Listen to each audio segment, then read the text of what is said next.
ज्योती महादेव मोराळे, माझ्या पतीने 1 जून रोजी आत्महत्या केली. आणि आज मला पेपरला पाहिलं मी, मकरंद सर आणि नानाजी इथे यायले म्हणून मी आले. आज माझ्यावर जी वेळ आली ती देव करू कोणावर येऊ नये. क्रांतीवीर मी नानाचा पिक्चर पाहिलेला, त्यात नाना एका मुलाला सांगतात, ते एक मुलगा आई वाचवा, आईला जेव्हा काही गुंड मारते, तिची एक महिला तिच्या अन्याय करत असते, तिला जबरदस्ती करत असते, एक मुलगा येतो नाना वाचतो, मामा माझ्या आईला वाचवा. आज मी पण एक आई आहे, मला 2 मुलं आणि 1 मुलगी आहे. समाजात इतके जे होतं ते होतच त्या कुटुंबासोबत, पण समाजाचं की त्या बाईला हिंमत काही देणारे असते, 10 जण खेचणारे असते.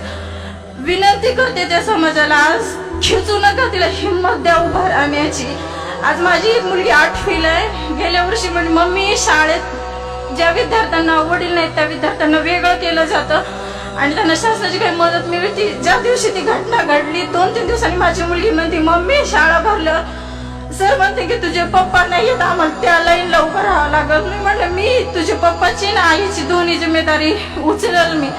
आज तर हे सर आम्हाला आर्थिक मदत तर करणार आहेत, पण सर म्हणाले, नाना पाटेकरजी म्हणाले होते की त्या पिक्चर मध्ये, आज मी तुझ्या आईला वाचवील तर उद्या काय होईल, तिला स्वतःच उभा राहावं लागल. काय तुम्ही सगळे स्वतः उभा राहायला, एका आईला एका बहिणीला मदत करा, प्लीज मदत करा, खिचू नका, उभा करायला हिंमत द्या. आज आर्थिक मदत तर करा ना. आज आजचा दिवस ढकलून आम्ही उद्या काय करायचं, उद्यासाठी आम्हाला काम द्या, आम्हाला काम करण्याची हिंमत आहे ना. आमच्या हिमतीनं आम्ही आमची मुलं जगावे. आज काय वेळ येते जेव्हा नवरा नसतो, तेव्हा प्रत्येक नजर वेगळी जाते बाईकडे बघण्याची. पण बदलू नका, ती एक आई आहे, एक बहीण आहे, तिला हिंमत द्या उभा राहण्याची. मी विनंती करते सगळ्यांना की तिला खिचू नका, उभं करण्याची मदत करा, फक्त उभं करण्याची मदत करा. यापुढे मी काय करू शकत नाही.